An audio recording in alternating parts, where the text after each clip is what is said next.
लढ्याचा आपण थोडं पुढे घेऊन जाऊ.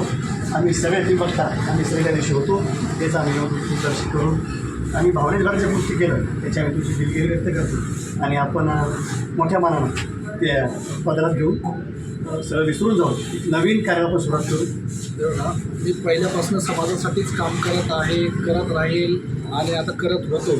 तुम्ही जे समाजासाठी करत होते मी समाजाविषयी तर तुमच्याविषयी माझ्या मनात काही द्वेष नव्हता, काही राग नव्हता. कारण तुमचा जो गैरसमज झाला होता त्या गैरसमजातून तुम्ही हे पाऊल उचललेलं होतं. बरोबर. आणि आणि तो गैरसमज एक ना एक दिवस तुमचा दूर होईल आणि जो हा काळोख आहे तो काळोख बाजूला होईल आणि सत्य समोर येईल. कारण सत्य कधीही पराजित होत नाही, परेशान होत आहे पण पराजित होत नाही आणि सत्यमेव जयते. शेवटी तुम्हाला कळलं हेच माझ्यासाठी. मी त्यावेळेसही म्हणलो होतो काळ याच्यावर उत्तर देईल आणि आज काळाने उत्तर दिलं आहे.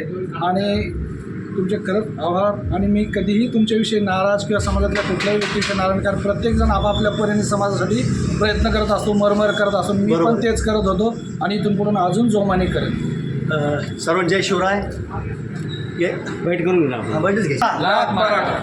गोष्ट थांबा छत्रपती शिवाजी महाराज की जय.